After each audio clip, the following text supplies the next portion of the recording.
In 2017, about 64.4 million citizens in America volunteered or did community service, out of the 325.1 million. Though that is amazing, we as citizens can increase these numbers.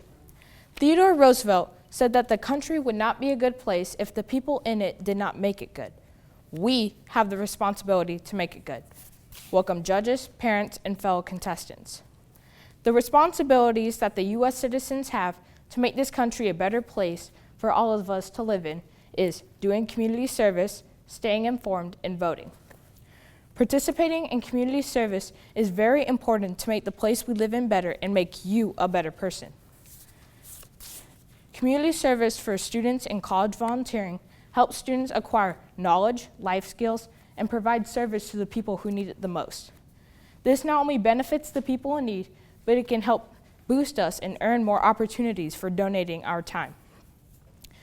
The importance of community service is greater now more than ever after a pandemic that has upended the lives of so many worldwide.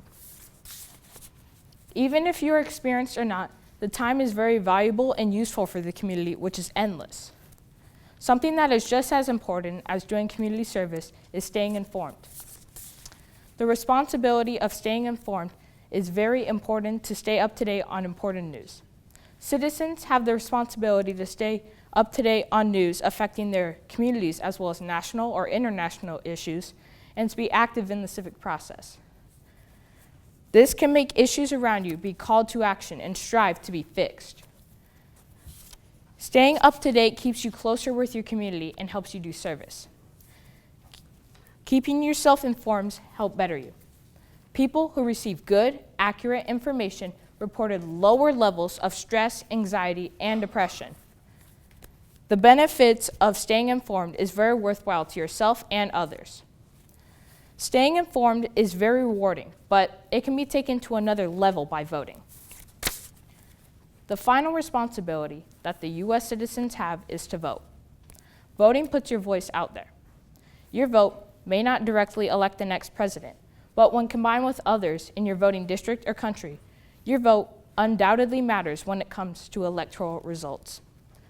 Voting may not seem like much, but it can add up over time. Voting can contribute to a lot of necessary change. Voters may want to make change in their community, such as adding bigger schools or making new roads. We can accomplish a lot of these examples by contacting our government officials if we want to change or support a law. Voting is one of the biggest responsibilities of a citizen. When you turn 18, you should vote to exercise your rights. The responsibilities that the U.S. citizens have to make this country a better place to live in are doing community service, staying informed, and voting. Participating in community service can create bonds with those in your community and help the people in need. Staying informed can help better your mental health, and voting can make necessary changes in your community and decide who runs the country. Overall, if we follow these responsibilities, we can leave the country a better place than it was before. Thank you.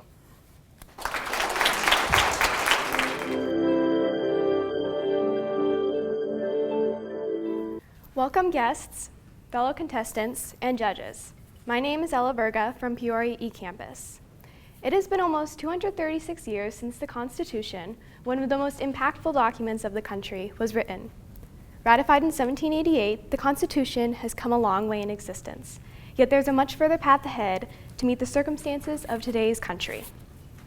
While many parts of the Constitution continue to be applicable, some amendments may no longer apply to us today. As the country and people continue to grow, our historical documents and laws we go by should grow along with us. By accepting previously made mistakes, positive growth can blossom toward a better future. Thus, the U.S. Constitution must be adjusted to adapt to the current circumstances of today's people and country. For starters, change is an inevitable part of life and can create positive growth. Slight adjustments are constantly occurring at all places and times, not just in a single household or state, but at some points an entire government or nation. According to Encyclopedia Britannica, change in a government can take place quickly, the minds of individuals switching into sudden notion. The article states, under many non-constitutional regimes, such as Hitler's in Germany and Stalin's in the Soviet Union, individuals never knew from one day to the next whether the whim of the dictator's will would turn today's hero into tomorrow's public enemy. Evidently, change in an administration can be a difficult task to undertake, yet it can lead to a beneficial government in the final result. It may be a challenge, yet a challenge nonetheless that we should be willing to take. While mistakes have been previously made in the Constitution, we should embrace them, accept the change that dares to be made, and work to find solutions toward these errors. In addition, some parts or amendments of the Constitution may not apply to us today. There have been just 27 added amendments to the Constitution, all of which inserted at different points in time, usually shortly after ratification. However, this means that much of the Constitution today has gone years without an adaptation. According to the article on the U.S. Constitution expansion in History.com, many of the documents we reference today are missing some modern additions. The article reads, since the Bill of Rights was adopted, Congress has passed just 23 additional amendments. Many changes in the American political system and legal systems have come through judicial interpretation of already existing laws. This clearly shows that there is a lack of addressing politics in the Constitution, as well as the shared tasks of each branch. Evidently, there may be amendments to the Constitution that are no longer relevant, as well as parts that must be added. If these amendments don't address the people and the country in the way it did 200 years ago, then they don't need to remain in the document.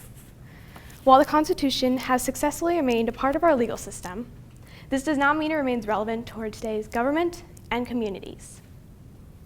Furthermore, the country and people are continuing to grow, and the laws we go by should grow along with us. Over the course of 200 years, our country has changed and developed significantly. According to USA Facts, the country's population has increased from under 100 million to just over 300 million in the previous century. Not just populations have changed over the years, but technology and state expansion as well. It is evident that our country and people have grown, yet the Constitution remains the same as the day it was ratified. In order to continue the growth our country has experienced, we must adapt the laws we go by. We must accept that our country has changed and work to alter our laws to match the criteria of the people that make up this country. By doing so, we can move out of the previous century's shadow. Thus, in order to adapt to the current circumstances of today's people and country, we must adjust the U.S. Constitution. While the documents may remain relevant in some articles, there are some amendments that no longer apply to our growing country. The best way to fix these errors is to make adaptations. By adjusting the U.S. Constitution, we can create documents that describe current situations as well as legal systems. We can create a relevant government that allows our nation to grow without the past holding it down. If we accept the change that dares to be made and work to keep in mind of our growing nation and today's society, then we can successfully adapt the Constitution to meet the country and people's flourishing society, standards, and values. Thank you.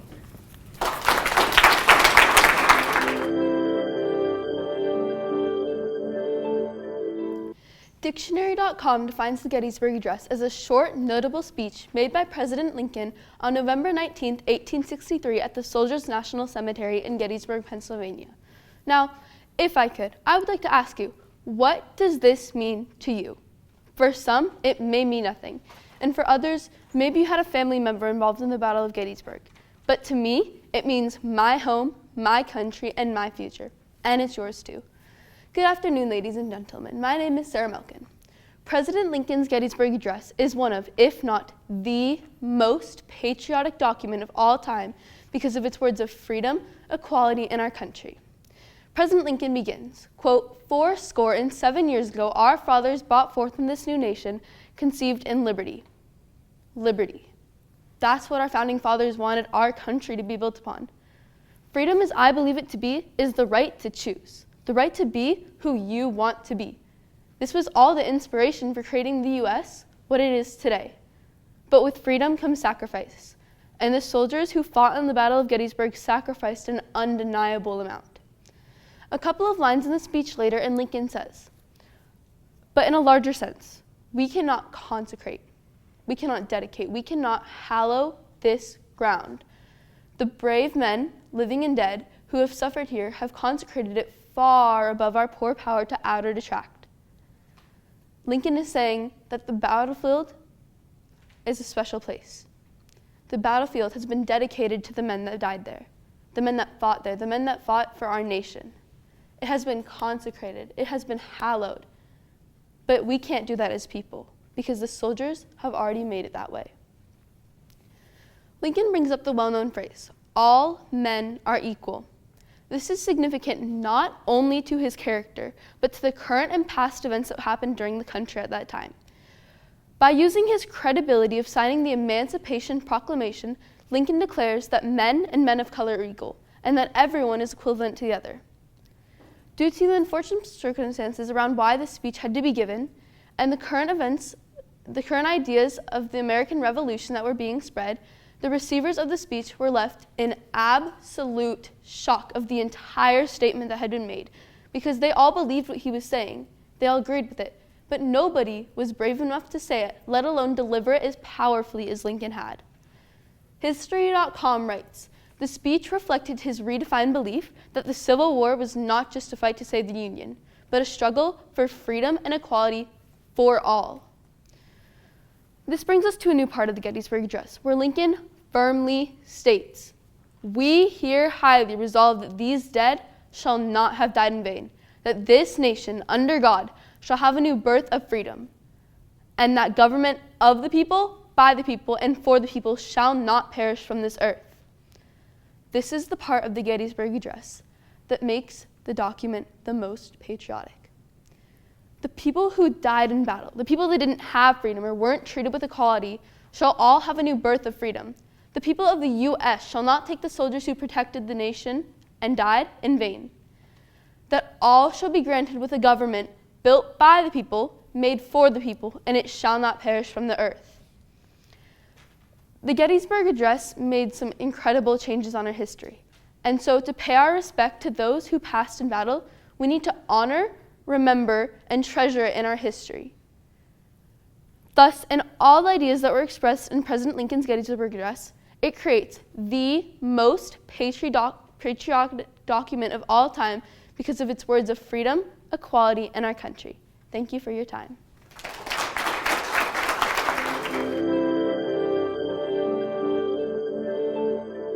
Good morning, fellow contestants, parents, and judges.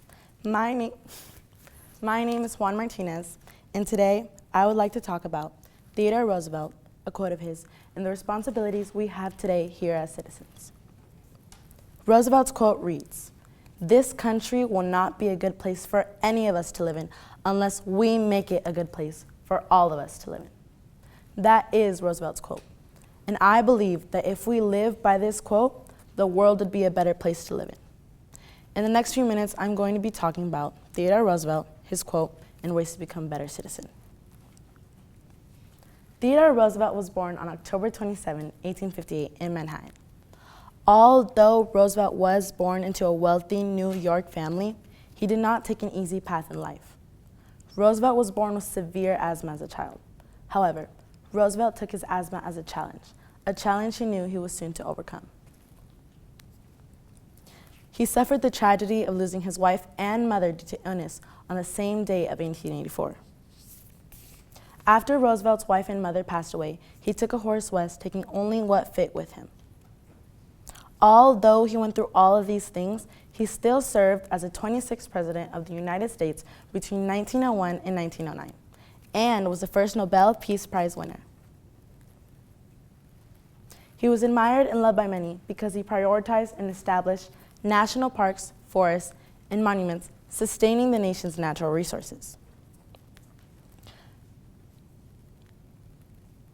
Theodore Roosevelt is a very good fitting example of a patriotic citizen. One of his most famous patriotic quotes has been circulating for more than 100 years, and that quote reads, "This country will not be a good place for any of us to live in unless we as citizens make it a good place for all of us to live in." What does this quote imply to you or you? I believe that Roosevelt's quote means we can all make an impact anywhere we live by helping one another or volunteering at your local organizations to help when we can. Let's take the initiative of becoming better citizens seriously. Not only would this make us better citizens, but we can influence and motivate everyone around us to become better citizens too. There are many ways to learn and become how to be a better citizen. We can start by respecting individual rights, obey federal, state, and local laws, plant new trees, and clean around our cities. We can help organizations pack food and feed the ones who need it the most. My family and I take our part in becoming better citizens by volunteering at our local organizations, like Feed My Starving Children, where you volunteer and pack dry food for poor countries. Food banks who give out groceries to families in need, animal shelters, or picking up garbage. Or even so simple to just sign a petition such as the Willow Project to protect Mother Nature and its beautiful wildlife. Let's start with ourselves. Let's be kind to others. Let's be respectful and help when we can. Let's take the responsibility of becoming better citizens seriously. Alone, we can do so little, but together we can do so much. In conclusion, I talked about Theodore Roosevelt, his quote of making the place we live in a better place for all, and how to become better citizens. I hope we all learned something in the last few minutes and maybe practice some of these things with your families.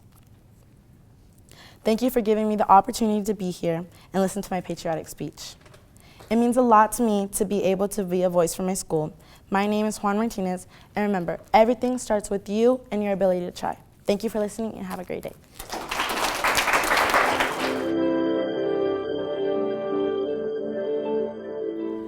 We've all heard of the Founding Fathers, but have you ever heard of the 5 founding documents of the United States of America? The Constitution, the Bill of Rights, the Resolution, the Federalist Papers, and last but certainly not least, the Declaration of Independence. Hi, my name is Barber. Thank you judges, fellow contestants, and audience for coming out today. Today, I'm going to be speaking to you about a document. A document that was signed when the Whigs ruled a modern society.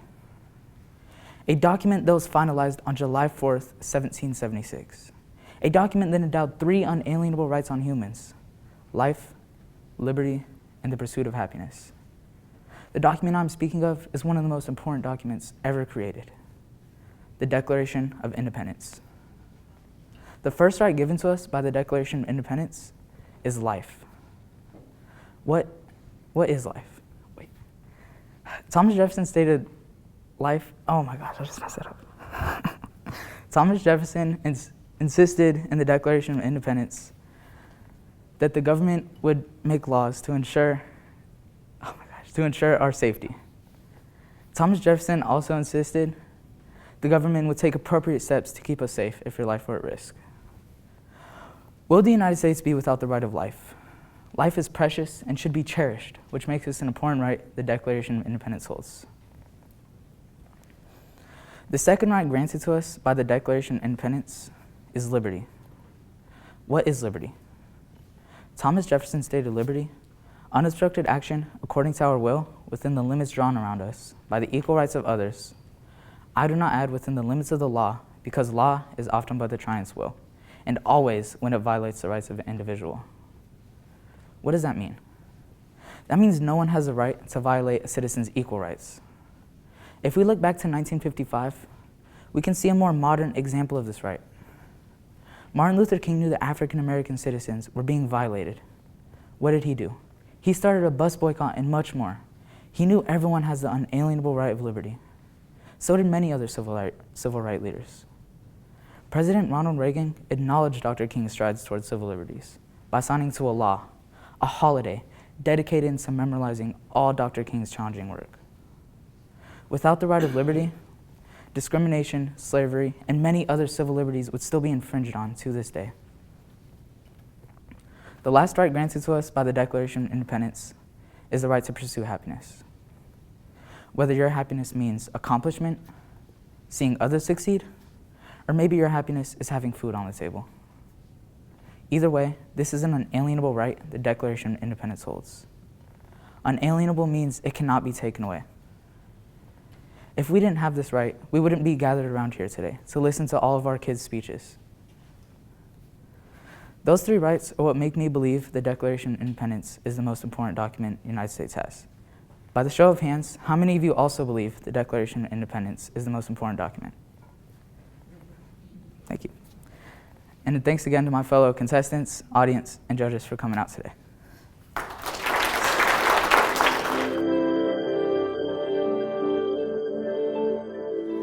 Let me set the scene. On November 19th, 1863, President Abraham Lincoln delivered a speech on the battlefield near Gettysburg, Pennsylvania. This 272-worded speech is what I would like to consider the most patriotic document in U.S. history. Contestants, judges, audience members, my name is Jax Walters, and this is the Gettysburg Address. It shouldn't be too hard to figure out who Abraham Lincoln was, but let us start from the beginning. President Lincoln was born on February 12, 1809, in Lorry County, Kentucky. He was elected president on March 9, 1861, and was in office for 4 years during the Civil War. Lincoln was responsible for so many amazing things that impacted the future we are all living in today. He believed that all men were created equal and worked endlessly for the freedom of slaves and other American citizens. He did this to guarantee everyone freedom and a bright future for their descendants. 77 years ago, our fathers brought forth on this continent a new nation, conceived in liberty and dedicated to the proposition that all men were created equal. Abraham Lincoln started off his speech with that sentence. His speech did not last long, a mere 2 minutes, and yet it was one of the most powerful speeches in our history. Those soldiers, those Americans wanted to fight for freedom and the rights of fellow man. The world will remember little of how long they fought or what they did there, but they can never forget what they did there. What they did was fight, and their victory was glorious. When I think of patriotism, it is no doubt that this speech comes to mind. A beautifully worded piece, written during a Cold War. Soldiers fought through many hardships. Soldiers left their families. Soldiers fought for the freedom of those who were not yet free. So many people were on a death mission to benefit the lives of those who would come after them, fighting for the freedom of men, women, and children who deserved a future. But why is this important? Why am I standing here in front of all of you talking about a silly little speech from over 100 years ago? Well, it's because of the speech's impact. Abraham Lincoln wrote this speech and delivered it on the same soil that his men had died on, the same soil which shots were fired, tears had landed, and blood soaked into the grass, all there to impact the views of the people standing there on that day. That day, Abraham Lincoln reassured these people and promised and hoped that a post-Civil War America would give birth to a truly free country. And that day, everyone walked away with a little bit more faith and a little bit more hope. But what does this mean to us today? Why is it patriotic? Patriotism is the feeling of love, loyalty, and attachment to one's country. President Abraham Lincoln loved this country so much that he devoted all his time and effort to make this country a better place for everyone to live in. President Lincoln encouraged people to fight for the benefit of all Americans and those who would come after them. When the world looks back on the history of our society, they'll look back at the Gettysburg Address, and they'll remember what all was done for us to get here. Thank you.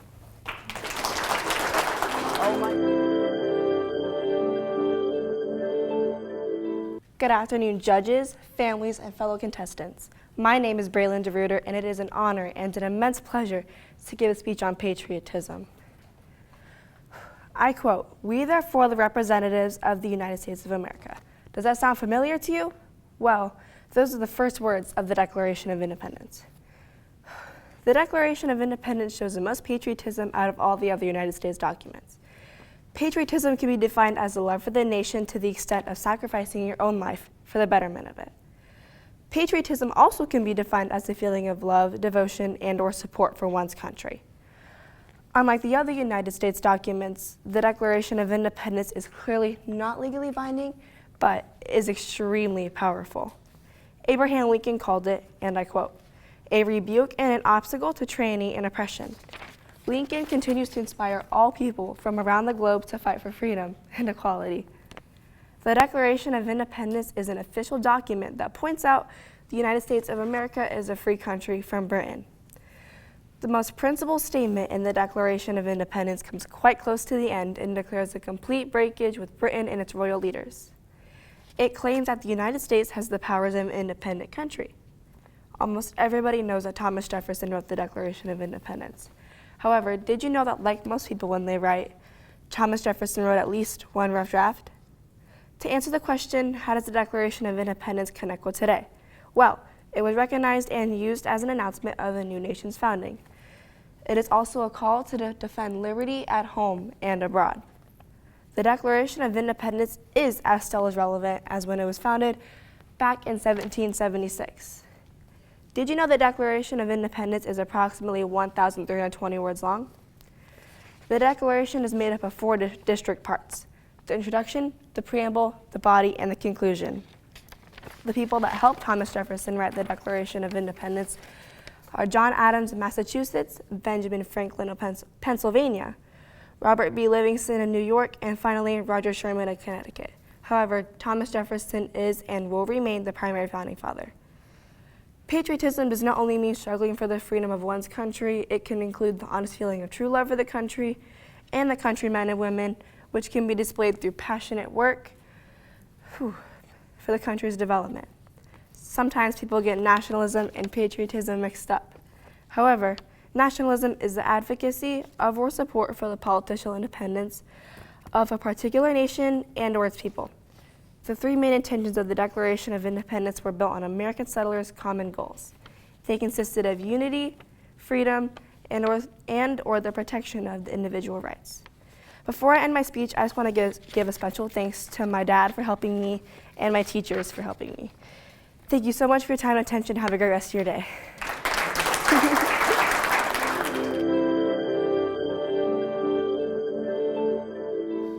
Did you know we've used the Constitution since 1787?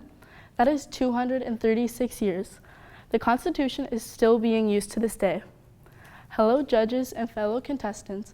I'm Kelsey Turley, and I think, in particular, that the Constitution is the most patriotic U.S. document. The Constitution incredibly exemplifies patriotism. Patriotism is devotion and vigorous support for one's country. The amendments clearly show patriotism.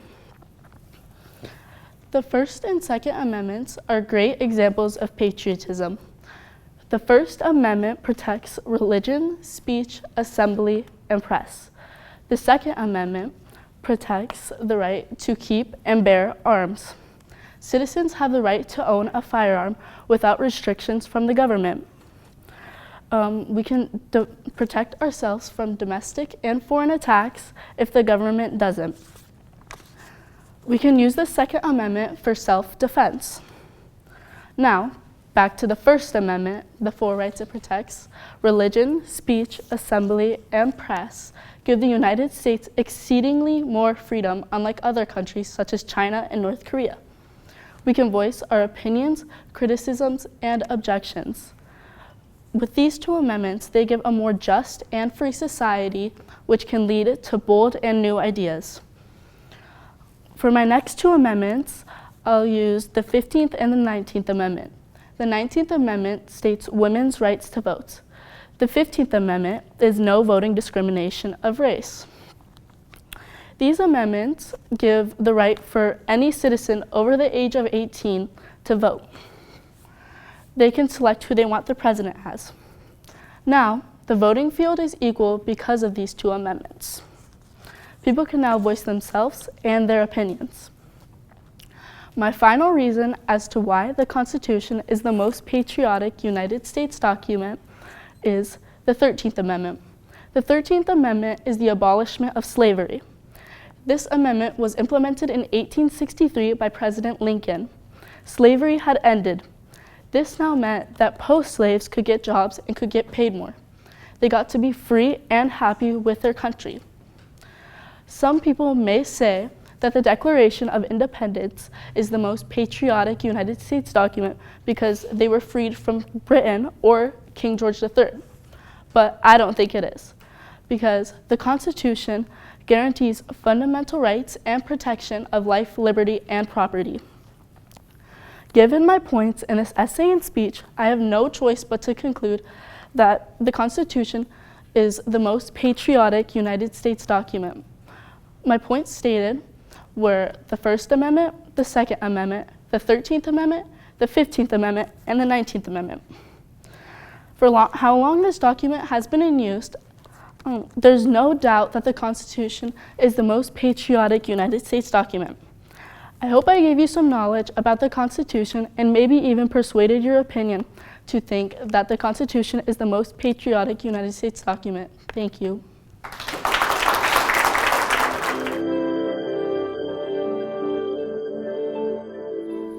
Whenever I think of the most important U.S. document that amplifies patriotism is the Bill of Rights.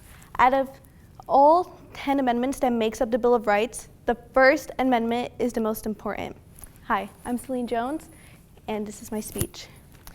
The First Amendment reads, Congress shall make no law respecting an establishment of religion or prohibiting the free exercise thereof or abridging the freedom of speech or of the press or of the right of the people to peaceably assemble and petition the government for redress of grievances.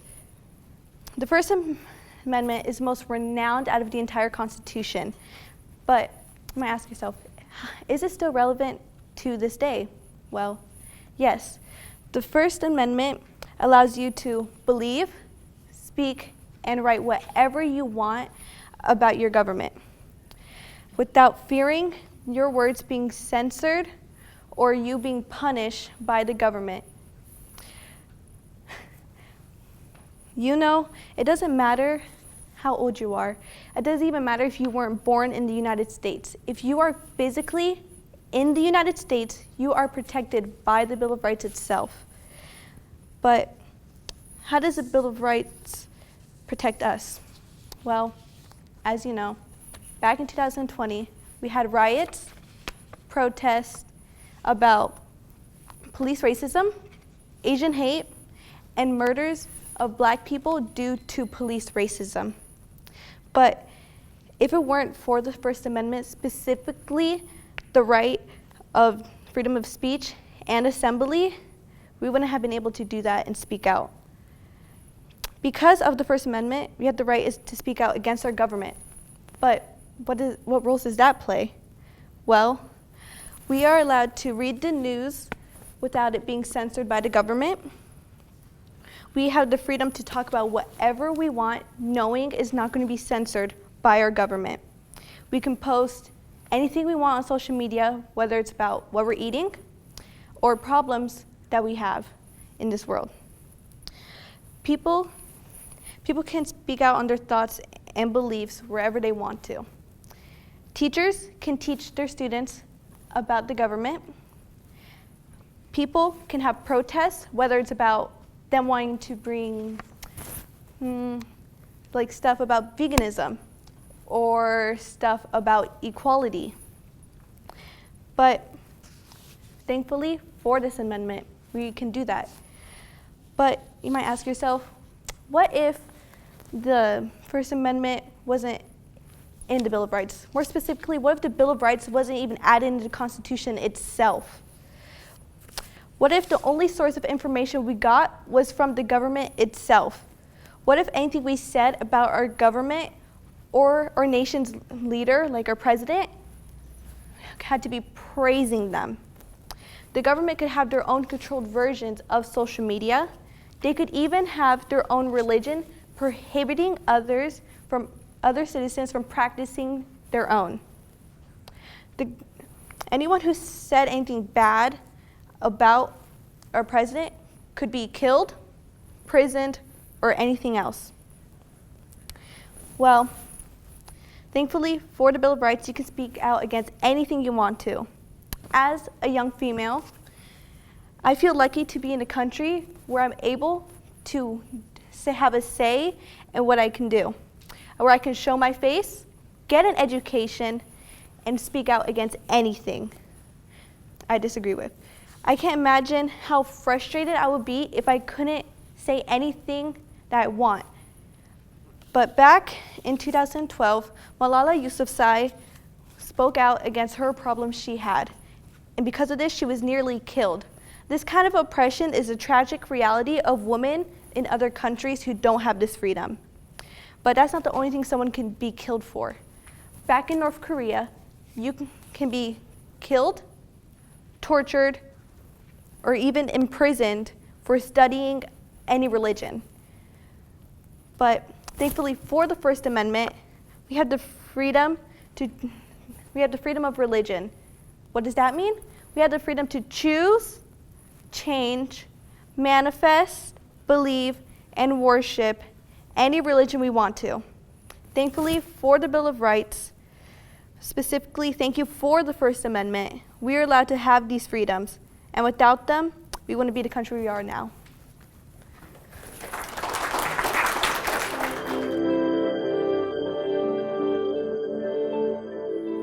Theodore Roosevelt once said, "This country will not be a good place for any of us to live in unless we make it a good place to live in."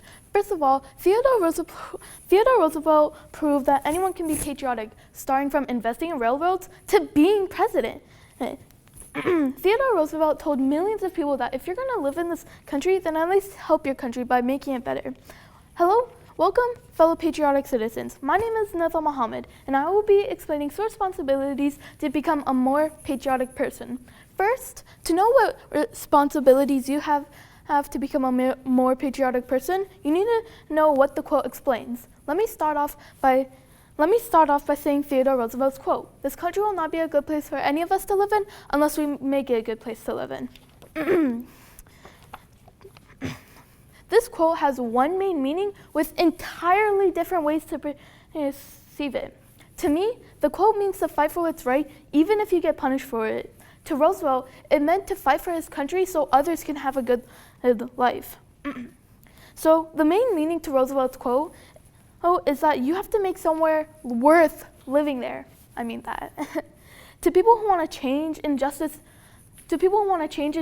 it can also mean that you need to get rid of the evil in the earth to make it a good place. Along with this statement, you can say for people that help with mental health, you can define this by saying that you have to be a good person to yourself to be a good person to others. Overall, this quote has one main meaning with entirely different ways to perceive it. Finally, now I will list ways on responsibilities you have to become a more fellow patriotic citizen. As proof of being patriotic, I can refer to 9/11. Now, I'm not saying to risk your life for others, but I am saying that those people should be the reason why you are patriotic. To proceed, let's start off by saying that one way you can be patriotic is respecting other people's lives. Like the First Amendment, Congress shall make no law respecting an establishment of religion or prohibiting the free exercise. Hint, hint.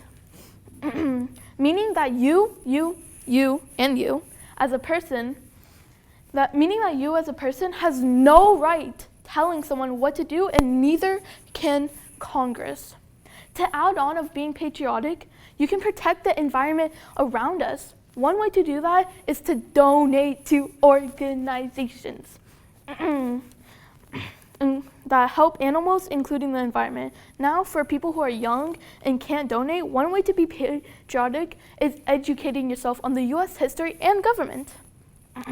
Now, for people who are retired and can't get around much, one way you can be patriotic is writing a speech about being patriotic. Hopefully, for people who have excuses on not being patriotic, have no excuse now. Finally, now I will list reasons on why you should be patriotic. Because if you don't know why you are patriotic, then what's the point of listening to my speech?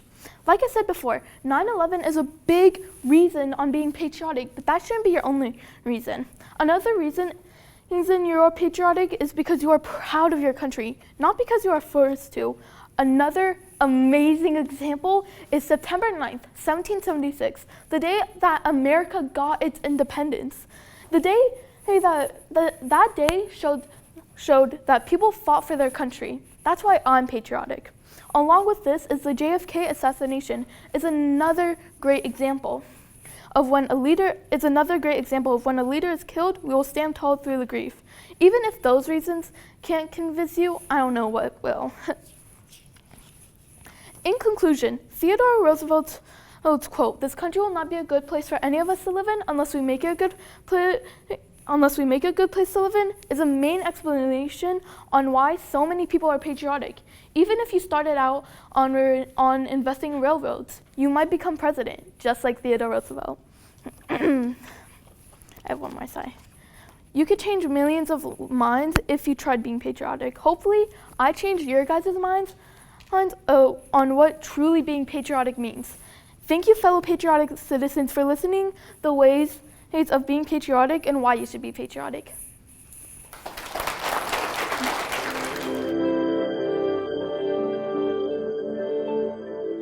Former President Theodore Roosevelt once said, "This country will not be a good place for any of us to live in unless we make it a good place for all of us to live in."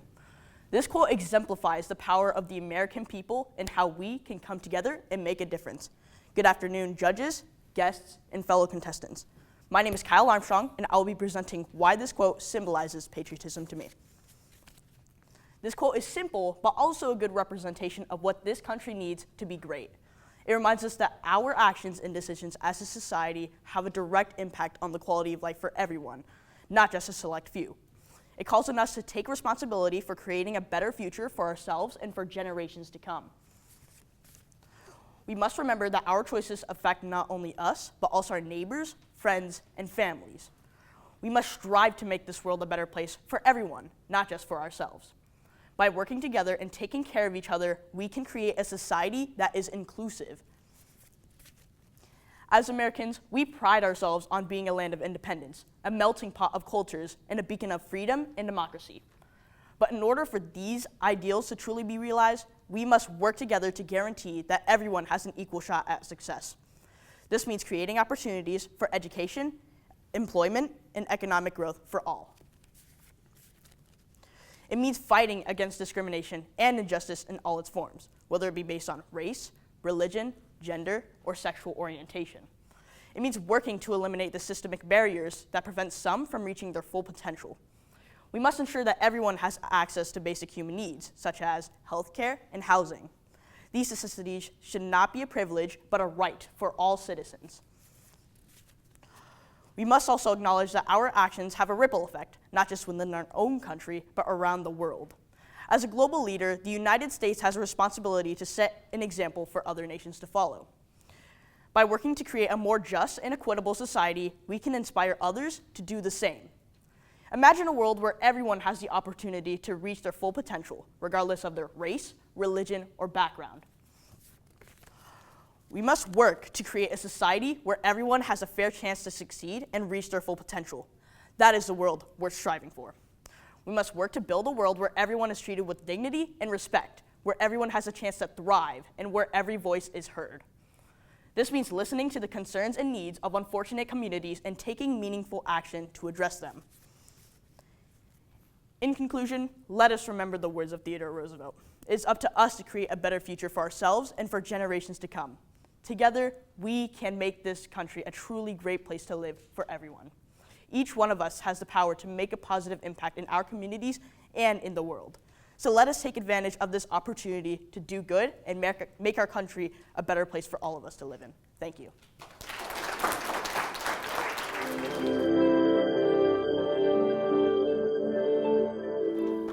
If I were to ask everyone here for the definition of patriotism, you would all be able to give me an answer. The only difference is that I would get multiple different answers from people based on how they perceive patriotism.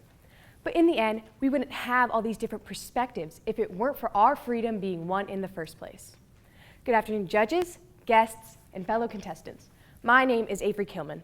And when asked the question, what United States document do I feel exemplifies the most patriotism? I feel there's only one true good answer: the Declaration of Independence. This document alone has given us our freedom, it's given us a fresh start, and its words still have meaning to us to this day. We've all heard the phrase, think smarter, not harder. In 1776, that's exactly what the colonists did. They were constantly arguing with Great Britain, trying to get them to reason with us. They were furious with Great Britain and King George III's actions, for, in the colonists' eyes, it didn't seem he cared at all for the lives of their people. This anger is stated in the Declaration of Independence. He has plundered our seas, ravaged our coasts, burnt our towns, and destroyed the lives of our people. This was the last straw for the colonists, until an idea came to mind. Instead of fighting for our freedom, let's fight together as one and declare it for ourselves. This was the start of the writing of the Declaration of Independence, the most patriotic United States document showing not only our freedom, but our dedication to becoming free and our loyalty to our country. The Declaration of Independence wasn't all just about getting our freedom. It's also about the opportunities it allowed us as a now independent country. A popular quote said in the Declaration of Independence is that these united colonies are, and of right, ought to be, free and independent states. But a quote that is not talked about as much that I feel shows truly how much we gained from this document being written is stated shortly after. And that as free and independent states, they have full power to levy war, conclude peace, contract alliances, establish commerce, and to do all other acts and things that independent states may of right to do. The Declaration of Independence gave us a fresh start at life, allowing us to create this country how we want it to be. We would not have everything we do now if it weren't for this document being written and for the colonists declaring our freedom from Great Britain. The Declaration of Independence does not all have to do with the past. Its words still have an effect on us to this day. We hold these truths to be self-evident, that all men are created equal, that they are endowed by their Creator with certain unalienable rights, that among these are life, liberty, and the pursuit of happiness. Now, because of the Declaration of Independence, everyone living in this country has the right to life, liberty, and the pursuit of happiness. The Declaration of Independence has also given us things such as the rule of law, limited government, the social compact, equality, and the right to alter or abolish oppressive government. The Declaration of Independence, because of what it stands for, inspires so many people to continue to fight for their freedom and equality. It reminds them to never quit fighting for something you truly believe in. The Declaration of Independence, to me, is the most patriotic United States document showing our freedom,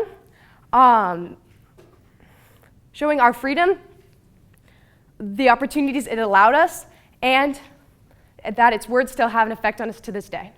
So the next time you think of the definition of patriotism, remind yourself, you wouldn't have that perspective of patriotism if it weren't for the Declaration of Independence. Thank you for your time.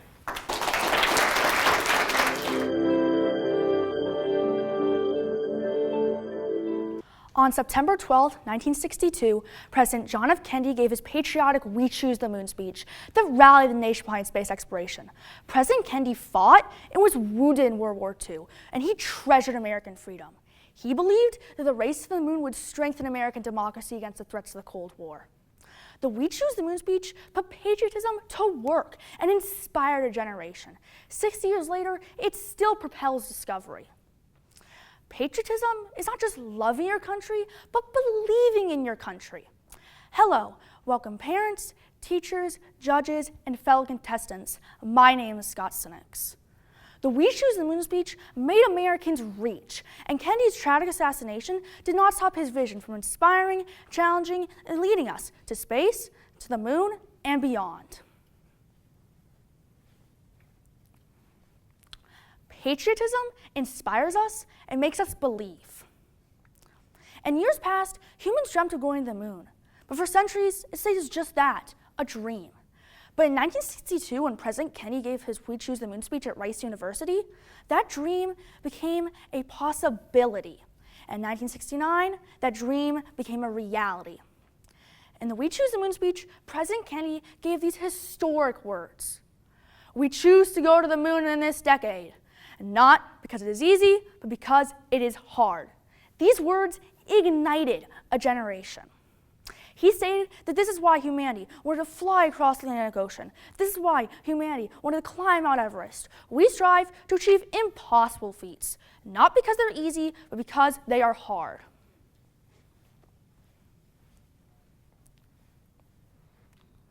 Patriotism challenges us and makes us work. In 1957, when the Soviet Union launched Sputnik, many Americans were worried their own technology was falling behind. President Kennedy addressed the choice we faced in 1957. He asks, do we move ahead or stay behind? America moved ahead and entered the space race. This led first to Mercury, then Gemini, and finally the Apollo program, where its goal was to land the first man on the moon. The space program experienced trials, tragedies, and triumphs. And on July 20th, 1969, Apollo 11, watched by at least 650 million people, led the first man, Neil Armstrong, on the moon. And he said, "This is one small step for man and one giant leap for mankind."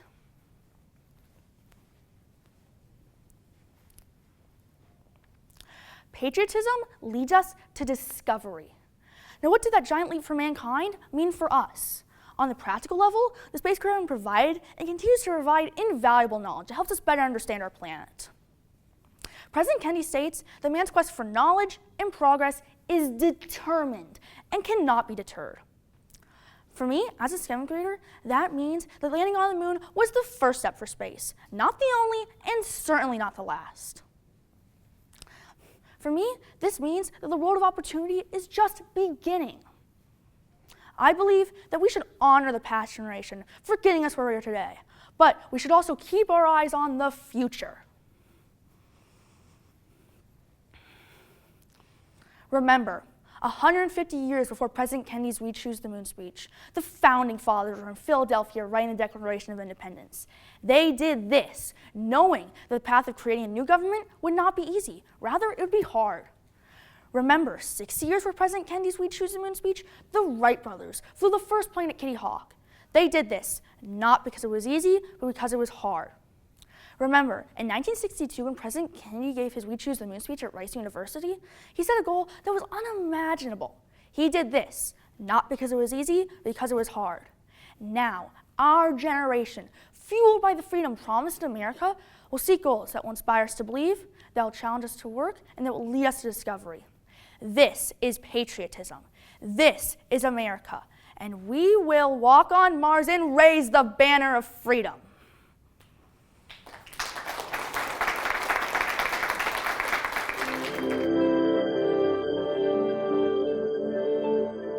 Fortune cookies, the sweet treat we all look forward to at the end of Chinese takeout. The words of wisdom to truly find yourself play hide and go seek alone. As fun as it is to crack open your cookie and read your fortune, not all wise words are found here. In fact, on June 17, 1912, Theodore Roosevelt spoke this powerful statement: "This country will not be a good place for any of us to live in unless we make it a good place for all of us to live in." Good afternoon and welcome. My name is Maddie Todd. Regarding his quote, I was asked what responsibilities we have to our fellow citizens. And instead of using my time here today to give you my opinion, there are numerous examples where Mr. Roosevelt himself tells us exactly what our responsibilities are to our fellow citizens. Today we are going to dive deeper into the words of Roosevelt and what they mean for us today. To begin, gender wage gap was something that Theodore Roosevelt spoke out about, specifically standing up for hard-working women. He stated, "When their work is as valuable as that of a man, it should be paid as highly." According to research in our society today, on average, for every 83 cents a woman earns, men are paid $1. To put that in other words, women earn 17% less than a man does, simply because of her gender. Even though this is still a challenge we are working through today, it has not gone unnoticed. The Equal Pay Gap Act took place in 1963, and since then, wage gap between men and women has gone down by less than half a cent per year. It isn't perfect yet, but because individuals have stepped up to take action, our country is headed in the right direction for equal pay, no matter who you are. This one example goes to show how easy it is to use your voice and to speak up when you see something that is not right and not let it be silenced, exactly like Roosevelt did and encouraged others to do. Moving on, in Theodore Roosevelt's original quote, he talks about making our country a good place for all of us to live in. He expresses these feelings in other words like this: "There is not a man of us who does not at times need a helping hand to be stretched out to him." We all go through tough times in life, no matter who you are. Susan Burton is just one example. Susan has been in prison 6 different times, and it wasn't till the 6th time where she found the help that she needed to get back on the right path. Since then, she has founded an organization that works with women who were recently released from prison. They help to create new leadership skills, help to get families out of poverty.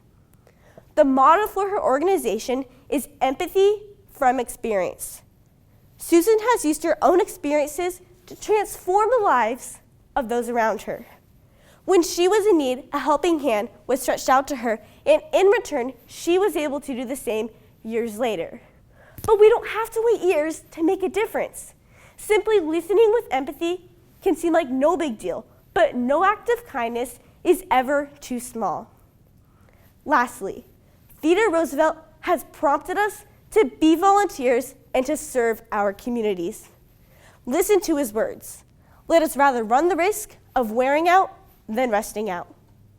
Part of making our country a good place for everyone means serving those in our communities. This is done by seeing what is in need and wearing yourself out to make a difference instead of getting rusty.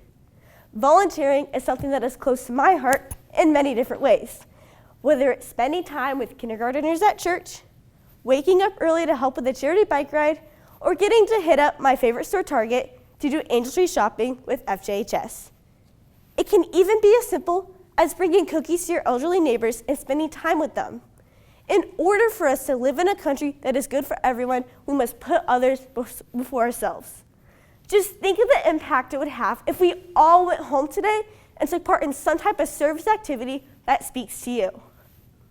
As I close up my time, let's not forget the powerful words we heard from Theodore Roosevelt.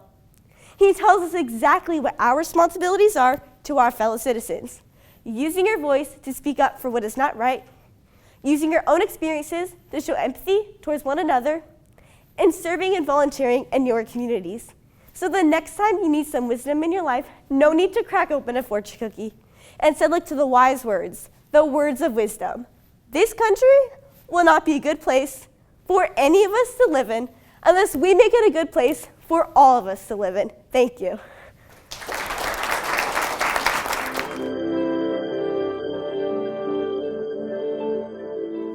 Theodore Roosevelt once said, "This country will not be a good place for any of us to live in unless we make it a good place for all of us to live in." What responsibility, if any, do we have to our fellow citizens?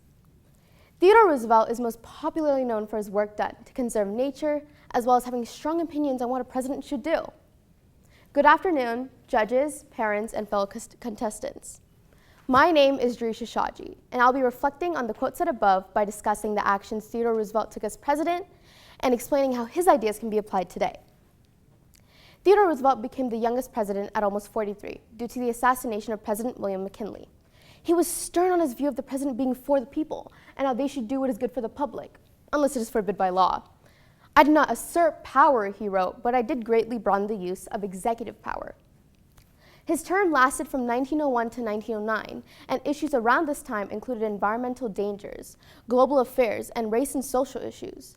And as the United States became increasingly industrial, it acquired many of the attributes of it, including poor working conditions and overcrowded cities. Yet, there was resolve in many of these issues during his time, because Roosevelt acted for the public good, a representation of what he believed a good president should do. As I said before, Roosevelt had strong intentions on what to do for the country. He wanted to protect environments, institute laws that would help communities, as well as help this country gain more global power. But he didn't just believe a good president should help in doing these things. He believed a president needs to help in doing these things. So in the same way, when he asks, what responsibilities, if any, do we have? He asks, what do we need to do to keep our country a good place? Roosevelt was referred to as the modern president because the way he did things was new, and many of his changes are still seen today. He used executive orders to accomplish his goals and waged an aggressive foreign policy. He challenged the idea of a limited government, opened up to new modern ways of power, and influenced economics and politics to making their ways into our democracy. His conservation movement did help in protecting nature, but it also helped in reserving natural resources, which noticeably increased America's economy and reputation. He was a notable example of a good citizen. And his changes, his actions, are a reflection of what he said and intended to do. In his speeches, Roosevelt clearly states his beliefs on our responsibilities. He states how the values of a citizen come from being honest and faithful, and how each citizen should be accountable of themselves, their families, and their communities. But Roosevelt, he worked for the balance of power in the world. He believed in equality, public good, and actions over promises. In the same way, he believes that our duties should consist of communication, dedication, and justice. In his For Freedom speech, he said, "Our strength lies in our unity of purpose. To that high concept, there can be no end save victory." Today, our mandatory responsibilities include obeying the law and paying our taxes. And some of our voluntary duties are voting and community participation. Yet we still improve our view of a good citizen today by teaching future generations about good citizenship, because that helps improve our society. In one way, you can see how today's responsibilities line up with Roosevelt's expectations. When he says to our fellow citizens, we are reminded of his core values. Again, in his speech, he said, "The world order in which we seek is the cooperation of free countries working together in a friendly, civilized society." He taught that being a good person didn't just start with being involved with politics, but being involved with the people around you. Theodore Roosevelt helped open up modern ways of improving our nation, while also passing acts that helped resolve many of his issues during that time. He is known for the actions he took and impacts he made. We should continually educate his values into our communities. But most importantly, we remember how he did not just believe in being a good citizen, but a good person, because that's the foundation of making this country a good place. That's patriotism. So from what I reflected on, I ask all of you here today, what responsibilities do we have, not just as a U.S. citizen, but as a good person overall? My name is Drisha Shaji, and thank you for your time.